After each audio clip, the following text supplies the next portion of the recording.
el libro de Éxodo, capítulo 32, nuevamente.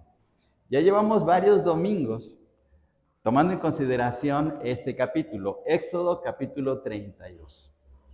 Y le quisiera pedir de favor a nuestro hermano Ostroberto que de este capítulo, Éxodo 32, nos lea nuestro hermano los versículos, nada más los versículos del 25 al 29, nada más ahí, nada más esa porción. 25 al 29, por favor. Adelante, hermano.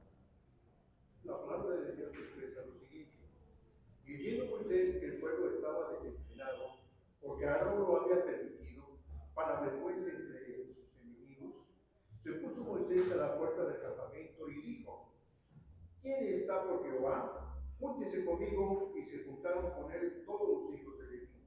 Y él les dijo: así ha dicho Jehová, el Dios de Israel: poned a cada uno su espada sobre su muslo, pasad y volved de puerta a puerta por el campamento, y matad a cada uno a su hermano, y a su amigo, y a su pariente. Y los hijos de Leví lo hicieron conforme al dicho de Moisés, y cayeron del pueblo en aquel día como 3,000 hombres. Entonces Moisés dijo: hoy os habéis consagrado a Jehová, pues cada uno se ha consagrado en su hijo y su hermano, para que él dé bendición hoy sobre vosotros. Gracias, hermano. Muy bien. Esta es la porción que vamos a tomar en consideración para la meditación de esta mañana. El título del mensaje es Conságrese al Señor. Conságrese al Señor. Esta palabra, este verbo, aparece en el versículo 29. Dice, entonces Moisés dijo: hoy os habéis consagrado a Jehová. Hoy os habéis consagrado a Jehová. Entonces, la meditación, el estudio o el mensaje tiene como título Conságrese a Dios. Y este es un llamado para todos nosotros. Es un llamado que Dios nos está hablando para consagrarnos hacia Él. La palabra consagrar o el verbo consagrar significa hacer santo a alguien o a algo. Por ejemplo, nosotros decimos que este libro es una Biblia, ¿y qué le ponen luego? Santa, Biblia santa, ¿sí? O es un libro santo. ¿Por qué? ¿Por qué es un libro santo? Porque es un libro que es especialmente dedicado hacia Dios, consagrado para Dios, que habla la palabra de Dios. Una iglesia en el sentido espiritual, nosotros, es un pueblo, como dice Pedro, es un pueblo santo. Es un pueblo dedicado para Dios. Entonces, la palabra consagrar significa hacer santo hacia alguien o hacia algo. Puede ser personas o pueden ser objetos. El tabernáculo era un lugar santo. El arca del pacto era un lugar santo. El templo de Salomón era un templo, era una construcción santa porque estaba dedicada hacia Dios. Ahora, la palabra santo, desde el punto de vista de la etimología, tanto del Antiguo como del Nuevo Testamento, significa apartado para, hasta ahí. Es lo que significa la palabra santo, apartado para, y por ejemplo, otra vez, ¿para qué era el tabernáculo? El tabernáculo era un lugar apartado para la adoración hacia Dios. Era para Dios. ¿Para qué nos ha apartado el Señor a nosotros? ¿Para qué nos ha apartado? Para servirle, para proclamar su palabra, para hacer de bendición a otros, para hacer luz y sal en este mundo. No lo dice el Señor Jesús: vosotros sois la luz del mundo, vosotros sois la sal de la tierra. Entonces, ¿para qué nos ha apartado? Pues para eso. Entonces, la palabra santo significa etimológicamente apartado para. Entonces Dios nos aparta, ha apartado su pueblo, ha apartado de nuestras vidas, ha apartado ciertas cosas para un propósito especial de adoración o de servicio hacia Él. Entonces, la palabra consagrar tiene que ver con la santidad, con lo que es santo y lo que es apartado, dedicado para Dios. Entonces, el texto que estamos leyendo del versículo 29, cuando Moisés les está diciendo a los levitas, hoy os habéis consagrado, quiere decir, hoy os habéis apartado para Dios. Se apartaron para Dios, para darle lugar a Dios, para hacer la voluntad de Dios. Y en este pasaje encontramos en primer lugar que hay un llamamiento de parte de Dios. Dios lo hizo a través de su siervo Moisés.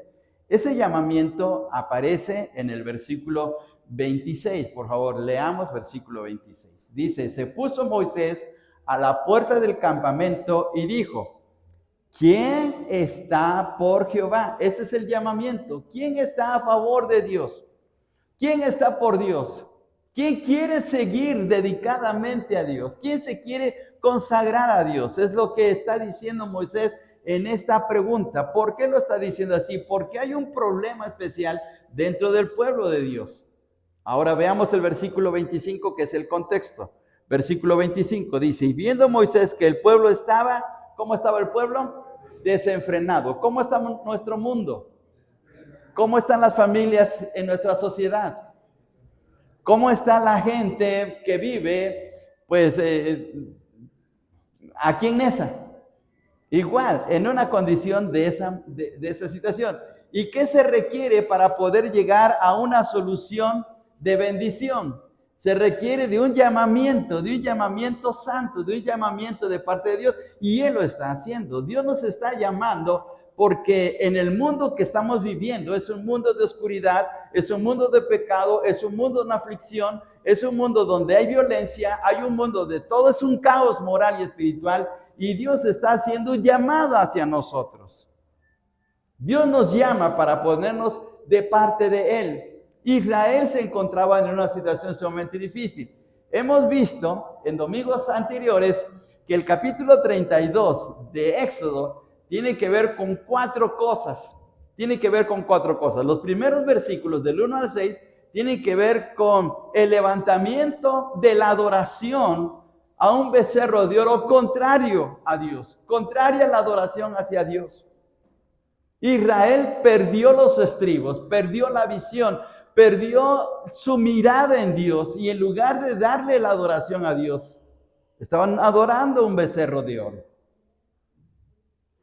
Los versículos que van del 7 al 14, Moisés estaba con Dios en el monte Sinai, recibiendo las tablas de la ley, hablando con Dios, cuando Dios le revela que su pueblo ha caído en ese problema tan grave de la idolatría. No hay pecado tan grave para Dios como el caso de la idolatría. ¿Por qué la idolatría? Porque la idolatría es una infidelidad hacia Dios. Así como para nosotros la infidelidad en el sentido moral o matrimonial es un serio problema, lo es para Dios en el caso de la idolatría. Cuando alguien está cayendo en la idolatría, cuando alguien, ya sea personal o como una congregación, como un pueblo, cae en la idolatría, eso es una infidelidad para Dios, porque Dios desea que todo nuestro amor, toda nuestra dedicación sea hacia Él. Por eso es que la advertencia en toda la Biblia es que evitemos la idolatría. El apóstol Pablo dice en 1 Corintios capítulo 10, huid de la idolatría, porque es una tremenda infidelidad. Es como decirle a Dios, Dios, yo no te necesito. Dios, ya no te amo. Dios, ya no quiero nada que ver contigo. Prefiero este ídolo. Entonces imaginemos qué situación tan tremenda cuando caemos en la idolatría. Entonces producimos un grave dolor en el corazón de Dios. Eso es grave. Y por eso es que Dios no puede pasar por alto esta situación. Y los versículos del 7 al 14 de este capítulo 32 de Éxodo, Dios le dice a Moisés, mira en qué situación ha caído Israel. Han estado adorando un becerro de oro y le están atribuyendo que ese becerro lo sacó de Egipto y los va a llevar por el desierto. O sea, qué tontería. Pero eso es lo que estaba pasando en Israel. Y a veces nos pasa lo mismo, a veces perdemos la visión y decimos, bueno, pues voy a salir adelante con este problema que tengo si me esfuerzo, si hago algo, si utilizo a ciertos recursos, si pongo la atención en los consejos de cierta gente o le pido la ayuda a ciertas personas, y en lugar de darle lugar a Dios. Y entonces ahí cambiamos la dirección, nuestra visión, en lugar de darle lugar a Dios. Pablo dice en la carta a los Colosenses capítulo 3, poned la mirada en las cosas de arriba. Poner nuestra mirada arriba, en donde está el Señor. A través de la Biblia, Dios nos insta, nos anima a que siempre confiemos en Él. Y es fácil, hermanos, en un momento dado, perder la mirada. En lugar de mirar a Dios, miramos otra cosa. Y es lo que ocurrió con Israel. Luego vienen los versículos del 15 hasta el 29, en este capítulo 32. Y en ese capítulo, Moisés ejecuta un castigo contra su pueblo. No permite que Dios lo haga porque Dios quería borrar para siempre a Israel. Quería acabar con todo el pueblo. Y Moisés intercede y le pide a Dios, le ruega a Dios, clama ante Dios de que no destruya a su pueblo. Es más, Moisés hasta llega el momento de decirle, Señor, si no me escuchas y si vas a acabar con tu pueblo, entonces hazlo conmigo también. ¿Sí? Porque Moisés amaba a Israel a pesar de sus debilidades y sus pecados que habían cometido contra Dios. Pero Moisés era un siervo de Dios que amaba a su pueblo. Y mire, esa es una de las características de un verdadero líder espiritual. Hay muchos líderes en el mundo, ¿sí? Líderes políticos, líderes en las artes, líderes en los deportes, líderes religiosos. Pero el verdadero líder espiritual tiene dos cualidades que son sobresalientes. La primera cualidad es que pone a Dios en primer lugar sobre todas las cosas. Ama a Dios sobre todas las cosas. En segundo lugar, ama a su gente. Ama a la gente que está guiando. Ama a la gente que está bajo su dirección. Y esto es lo que ocurre con Moisés. Moisés amaba mucho a su pueblo. Estuvo dispuesto hasta incluso perder su propia salvación. Porque le dijo al Señor, si no los perdonas, entonces bórrame de tu libro. Ustedes lean este pasaje aquí en el capítulo 32. Y los últimos versículos que van del 30 al 35, vuelve a clamar ante el Señor, le vuelve otra vez a interceder para pedirle que le perdone a su pueblo, pero Dios, que es justo, va a dar a cada uno el lugar, lo que le corresponde, le va a dar el castigo que le corresponde por causa de esa idolatría. Pero en toda esta escena, en toda esta situación dramática que hay en este capítulo, ocurre algo muy especial, algo, podemos decir, aunque fue duro, pero fue favorable.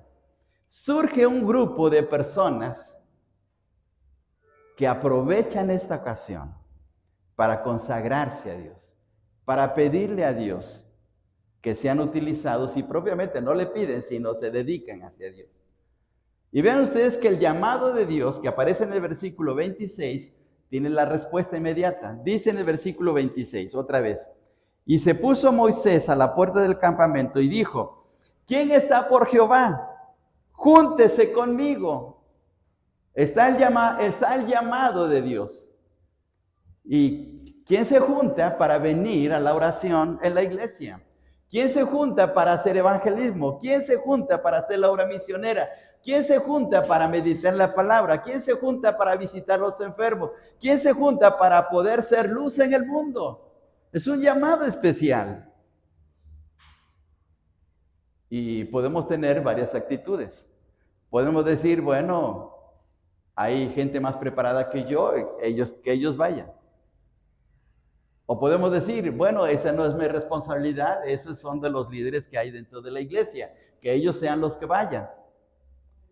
O podemos decir en un momento dado, no tengo todas las capacidades, no tengo todas las cualidades, no tengo todos los recursos, pero aquí estoy. Se cuenta la historia de una iglesia en Inglaterra, de una iglesia cristiana en Inglaterra, que un día domingo, cuando los diáconos pasaron a recoger las ofrendas. Había un joven en una de las filas y ese joven miró a sus bolsillos, se tocó sus bolsillos y no encontró una moneda, no encontró un billete, no encontró manera de cómo ofrendar. Por unos instantes pensó que lo que iba a hacer, porque él quería ofrendar. Entonces tomó un pequeño papel, un trozo de papel, y escribió rápidamente. Cuando pasó el diácono con el cepo, colocó su papelito adentro y lo puso ahí. Días más tarde, el pastor leyó ese papelito en público, lo leyó a la iglesia. Y ese papelito decía: doy mi vida para Cristo. Doy mi vida para Cristo. ¿Y quién lo firmaba? David Livingstone, el misionero que fue al África. El misionero que fue al África.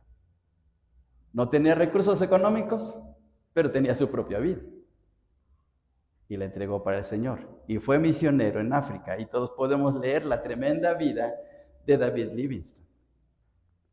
Entonces, hermanos, podemos consagrarnos a Dios. Y en este caso aquí, ocurrió que una tribu estuvo dispuesta a aceptar el llamado de Dios. Veamos el versículo 26. Dice: y se juntaron con él, y note esta pequeña palabra, se juntaron con él todos los hijos de Leví. Se juntaron todos los hijos de Leví. Y podríamos preguntarnos, ¿por qué? ¿Por qué se juntaron los de Leví? Hay tres razones poderosas. Número 1, porque los levitas eran familiares de Moisés. ¿Están de acuerdo? Los levitas eran familiares de Moisés. Les voy a pedir, por favor, que vayamos rápidamente al texto que está en Éxodo capítulo 6. Vamos a este pasaje. Éxodo capítulo 6, versículos del 16 al 20. Vamos hasta a este capítulo, por favor. Vamos a regresar un poquito para que veamos un posible argumento a favor de los levitas. ¿Por qué los levitas se juntaron con Moisés? Bueno, vamos a ver aquí, hermanos. Estamos en Éxodo capítulo 6, del 16 al 20. Dice así: estos son los nombres de los hijos de Leví por sus linajes: Gersón, Coat y Merari. Y los años de la vida de Leví fueron 137 años. Los hijos de Gersón: Libni, Simei, por sus familias, 18. Y los hijos de Coat: Amram, Izhar, Hebrón y Uziel. Y los años de la vida de Coat fueron 133 años. Y los hijos de Merari: Mal y Musi. Estas son las familias de Leví por sus linajes. Ahora veamos el versículo 20. Y Amram tomó por mujer a Jocabed su tía, la cual dio a luz a Aarón y ¿a quién más? Y a Moisés. Entonces, ahí está la familia de Moisés. Moisés era un levita, era procedente de la tribu de Leví. ¿Por qué los levitas se juntaron con Moisés? Porque lo consideraron familiar. Cuando hay un problema, ¿quién se junta con nosotros normalmente? Pues la familia, los primos, los sobrinos, el tío, etcétera, etcétera, y se juntan con nosotros. Entonces, ese es un posible argumento. ¿Por qué se juntaron con Moisés? Porque los levitas consideraron, Moisés necesita ayuda. Y aquí estamos nosotros, aquí estamos sus familiares, y se juntaron con él. Segunda situación, segundo argumento. Un argumento que la mayoría de los predicadores o comentaristas mencionan. Que la tribu de Leví no se había contaminado con la adoración al becerro de oro. Las otras tribus sí, los hombres y las mujeres de las demás tribus se habían contaminado con la adoración al becerro de oro, estaban en una tremenda orgía, desenfrenados, como dice el versículo 25, pero los de la tribu de Leví solamente estaban de espectadores. Es lo que dicen muchos comentaristas. Estaban de espectadores, estaban mirando el desenfreno de todo el pueblo, pero ellos se mantenían al margen. Cuando Moisés hizo el llamado, ¿quién está por el Señor? ¿Quién quiere unirse a mí? Inmediatamente fueron ellos, porque ellos no estaban de acuerdo con la forma de vida que estaban llevando los demás. No estaban de acuerdo con esa adoración. Se mantuvieron al margen. Y cuando llegó el momento de tomar una decisión, porque en ese momento no sabían qué hacer, posiblemente los levitas decían, bueno, es que las tribus están haciendo esto, pues es su vida, o que sigan con su adoración, pero nosotros no. Nosotros fuimos sacados de Egipto, fuimos librados por la mano poderosa de Dios y vamos a mantenernos fieles a Dios. No vamos a seguir el camino de las demás tribus. Ellos quieren contaminarse y vivir en su mundo, que sean ellos, pero nosotros no. Entonces, cuando Moisés les llama, cuando mejor Moisés hace ese llamado, ellos inmediatamente respondieron porque se mantenían al margen. Ese es un argumento más. Entonces ya llevamos 2 argumentos. Número 1, porque formaban parte de la familia de Moisés. En segundo lugar, porque no se habían contaminado. Pero hay un argumento mucho mejor. Hay un argumento mucho mejor. Y ese argumento dice que los levitas sí habían participado en la adoración al becerro de oro. Porque todo Israel se había contaminado, incluyendo a los levitas, pero hubo algo diferente en ellos. Reaccionaron al llamado de Dios porque se dieron cuenta de que le habían fallado a Dios y en ese momento decidieron mejor ponerse de parte de Dios, reconociendo que le habían fallado a Dios, arrepintiéndose de su mala acción y mejor estuvieron de acuerdo con Moisés y se pusieron del lado de Moisés. Y entonces ellos dejaron su forma de vida, dejaron de adorar el becerro de oro, dejaron esa situación grave que les estaba afectando sus vidas y prefirieron mejor hacer lo correcto, aunque habían pecado. Pero estuvieron dispuestos mejor a dar el cambio, a poder convertirse en parte de Dios, que estar con ese becerro de oro, porque reaccionaron. ¿Cuál de estas 3 posturas es la que usted cree? ¿Cuál de estas 3 posturas piensa que es la mejor? Independientemente de lo que haya sido, de todas maneras, los levitas se fueron del lado de Moisés. Y ahora aquí viene una cosa especial. Primero es que Dios nos hace un llamamiento a todos para poder ser parte de su servicio, de poder seguir al Señor dentro de su voluntad, dentro de su camino. Dios nos hace un llamado. A través de la historia, Dios ha llamado a siervos, hombres y mujeres, para servirle. Por ejemplo, encontramos y sabemos del llamamiento de Abraham, del llamamiento de Samuel, del ungimiento de David y de hombres así a través de la historia bíblica que recibieron el llamado de Dios para servirle. Están mujeres como en el caso de Esther también. Y aquí Dios estaba llamando para servirle en llevar la contra de los israelitas que habían adorado al becerro de oro. Dios también nos ha llamado a nosotros y nos ha sacado para poder ser de bendición a este mundo. Y por favor, les invito a que vayamos hasta Primera de Pedro, capítulo 2, hasta Primera de Pedro, capítulo 2, y veamos lo que el Señor ha hecho ahora con nosotros. Estamos en Primera de Pedro, capítulo 2, y dice en el versículo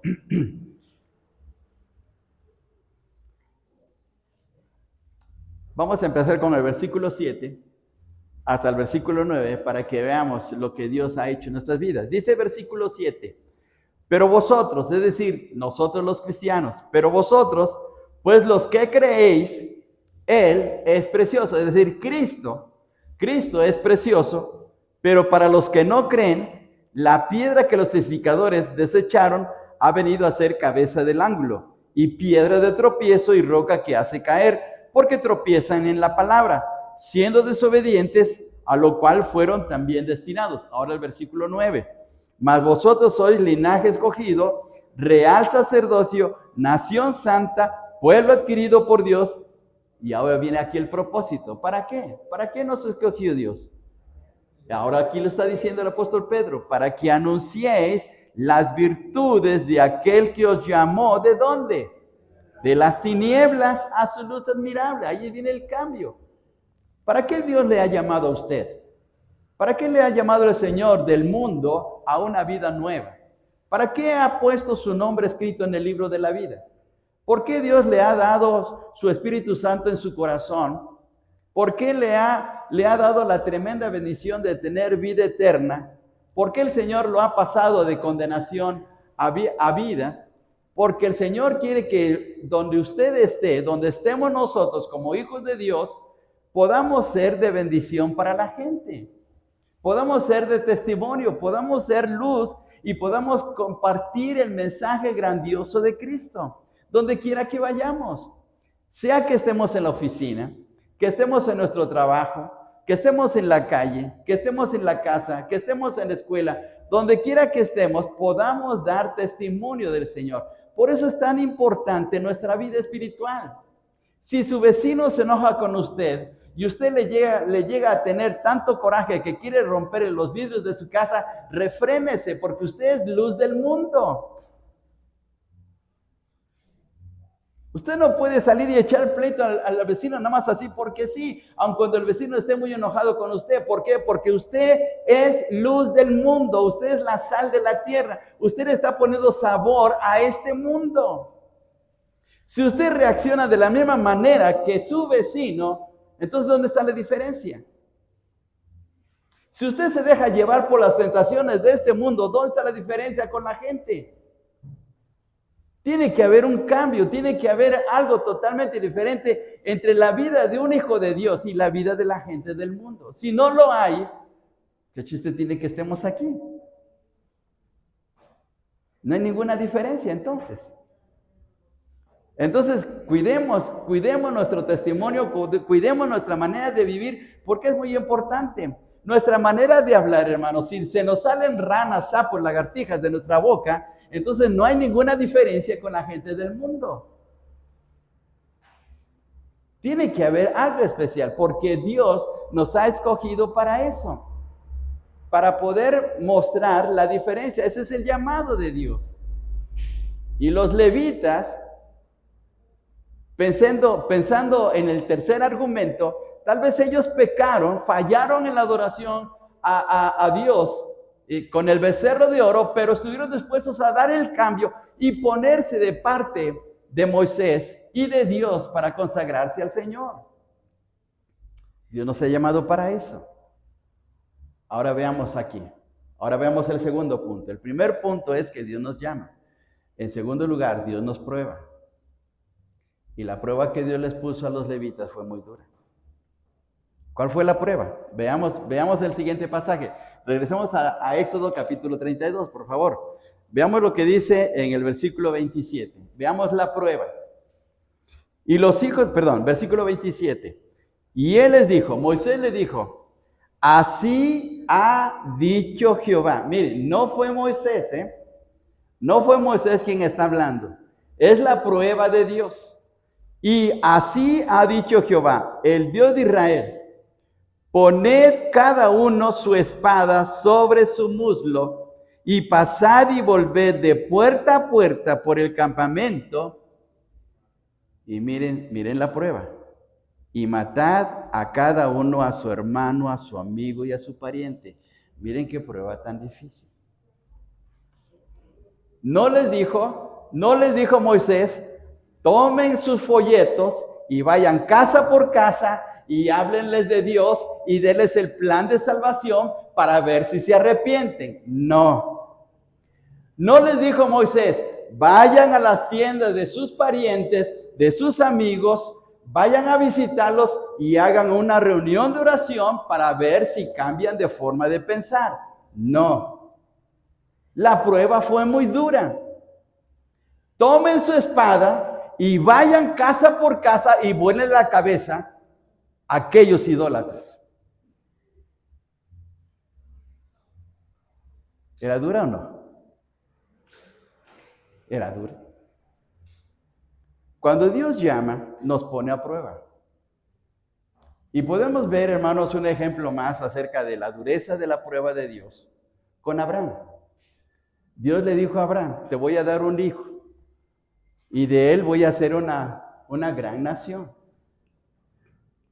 Dios se tardó 25 años para darle a Isaac, pero llegó Isaac. Y cuando Isaac era adolescente, Dios le dijo, quiero que vayas al monte Moriah y me lo sacrifiques. Toma tu hijo. Y si ustedes leen Génesis capítulo 22, dice, toma tu hijo, tu único, a quien amas. Esa es la frase que Dios le dice a Abraham. Toma tu hijo, tu único, a quien amas, y sacrifícamelo. ¿Y qué hizo Moisés? Moisés dijo, Señor, ¿cómo crees? Me estás dando un hijo y ahora me lo quieres quitar y quieres que lo mate. Eso es imposible. Eso no lo voy a hacer. ¿Así dijo Moisés? Perdona, ¿así dijo Abraham?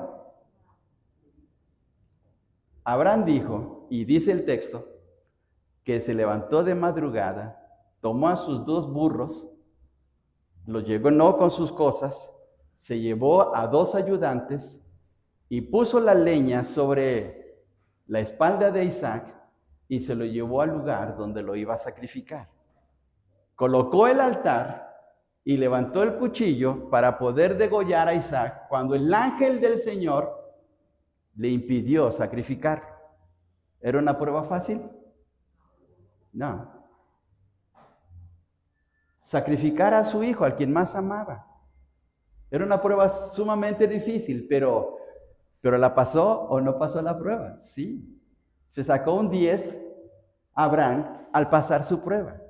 Y Dios nos pone siempre pruebas. A veces la prueba significa dejar a nuestra familia. A veces significa dejar nuestro trabajo. A veces significa dejar aquellas posesiones que más nos gustan. A veces significa dejar nuestra diversión. Siempre hay algo que Dios desea que quitemos de nuestra vida, que nos va a impedir en nuestro desarrollo de nuestra vida espiritual. A veces puede ser un hijo, como en el caso de Abraham. Y eso a veces es difícil. Y muchas veces cometemos el error de decir, Señor, yo no puedo hacer esto. Yo no puedo hacer esto. Aquí en la iglesia hace años hubo un muchacho que quería irse al instituto bíblico, sintió el llamado de Dios. Le dijo a su mamá, que también era cristiana, le dijo a su mamá, mamá, quiero ir al instituto, me quiero preparar, quiero servir al Señor. Y su mamá le dijo, no, no vas a ir. Y no fue, por culpa de la mamá. Porque así somos. La mamá le dijo, yo quiero que termines primero tu carrera, termines lo que yo te estoy sosteniendo y se acabó. Después puedes hacer lo que quieras con tu vida. Ese muchacho ya después no fue.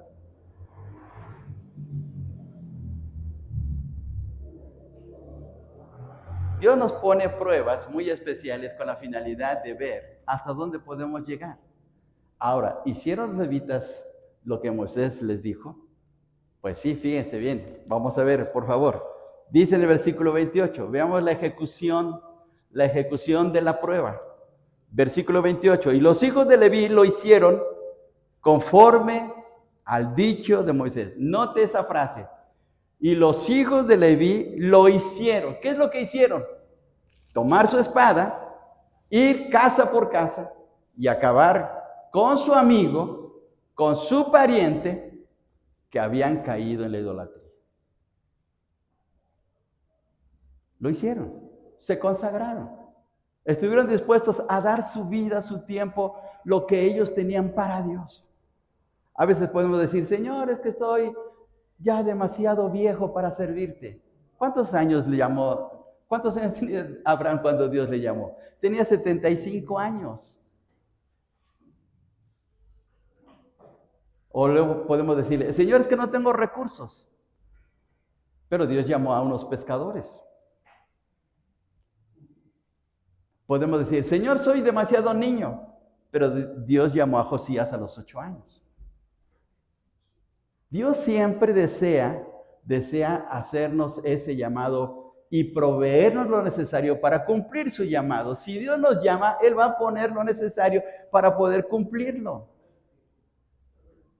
Y es lo que hicieron los hijos de Leví. Ellos estuvieron dispuestos a hacerlo. Pasaron la prueba. Y miren qué cosa tan especial. Entonces, número 1, el llamado de Dios. En segundo lugar, la prueba de Dios. Ahora vemos aquí el resultado de ese llamado. Por favor, veamos el versículo 29. Veamos el resultado. Entonces Moisés dijo: hoy os habéis consagrado a Jehová, pues cada uno se ha consagrado en su hijo y en su hermano. Y miren, aquí viene el resultado, para que Él dé bendición hoy sobre vosotros. ¿Queremos la bendición o no queremos la bendición?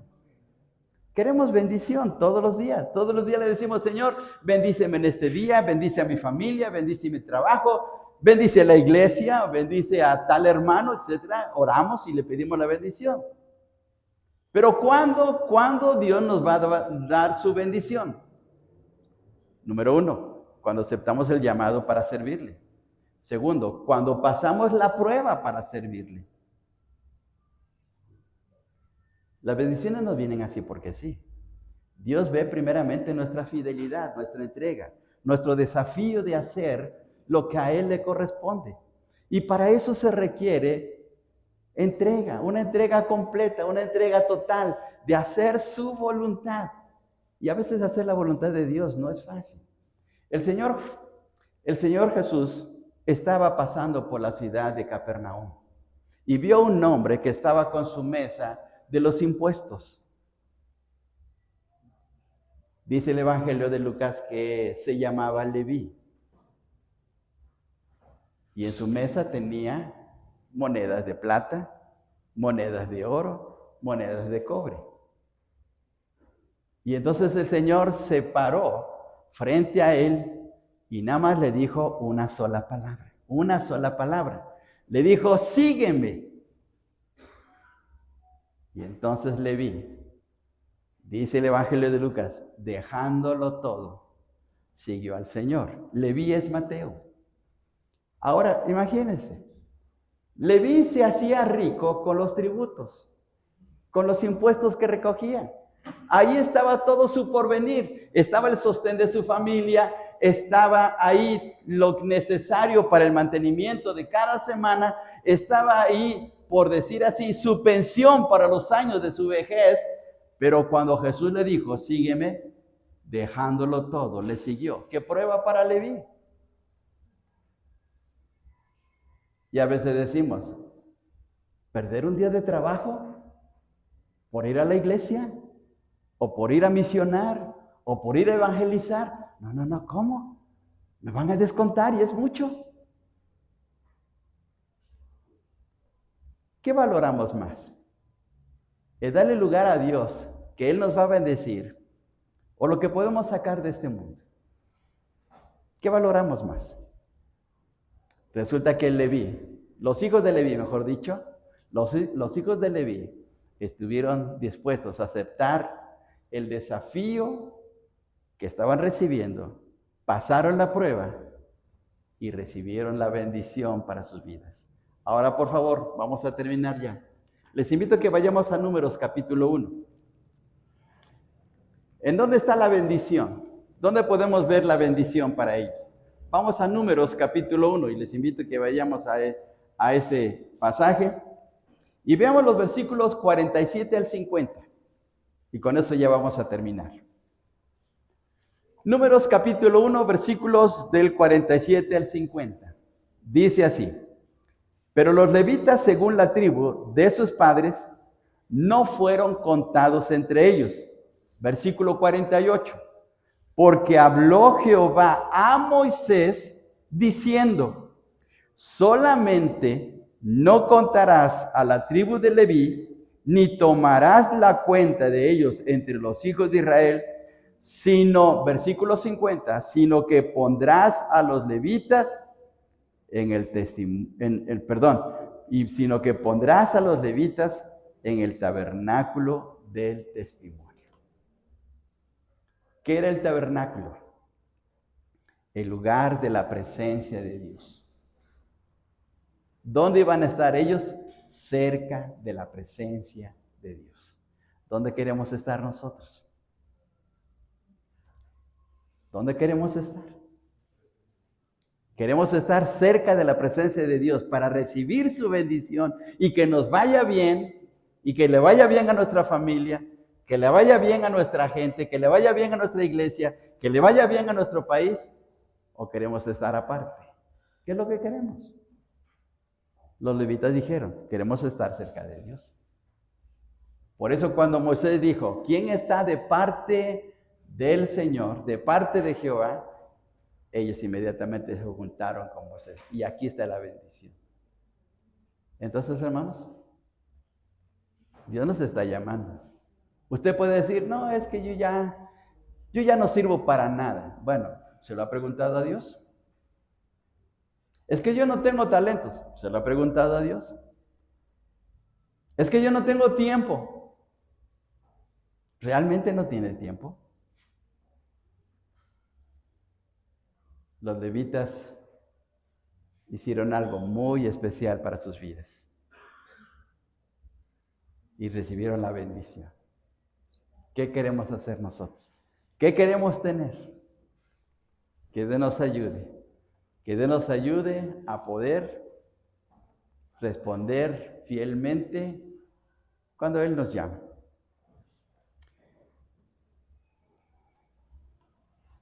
Una hermana de una iglesia estaba enferma, no podía caminar y vivía en un departamento de un edificio en el primer nivel. Un día le dijo al Señor, Señor, ¿de qué manera te puedo servir? ¿De qué manera puedo hacer algo para darte lugar a ti, para servirte? Y después de haber estado orando, le dijo al pastor de su iglesia, pastor, ¿puede darme folletos? Y dijo el pastor, sí, ¿cómo no? Y le dio una cantidad de folletos. Como no podía salir de su casa, entonces la hermana, cuando veía a una persona pasar por su calle, por su ventana, sacaba un folleto y lo lanzaba. Se cuenta la historia que un joven estaba pasando por ahí y vio que estaba cayendo el folleto y lo tomó. Siguió caminando unos pasos adelante y leyendo ese folleto. Volteó la mirada y vio hacia la ventana donde estaban cayendo los folletos. Y regresó y tocó para poder entrar. Y fue hasta el departamento de aquella hermana y le dijo, señora, ¿usted está lanzando estos papelitos? Sí. ¿Me puede decir qué significa esto? Y la hermana le compartió el mensaje del Señor. Ese joven estaba pasando por una situación muy difícil, muy crítica en su vida. Y el mensaje que le dio la hermana, el plan de salvación, le tocó y ese joven recibió a Cristo. Esa hermana no podía salir de su casa, no podía caminar, pero sí pudo hacer algo. Todos podemos hacer algo por el reino de Dios, algo a favor del Señor. Podemos consagrarnos en algo. Solo falta la decisión que tomemos. Los levitas lo hicieron, pasaron la prueba y recibieron su bendición. Que Dios nos ayude, que Dios toque nuestros corazones. Y les invito nuevamente a abrir sus coritarios en el canto 86 y vamos a cantar las dos últimas estrofas de este canto y nos ponemos en pie, por favor.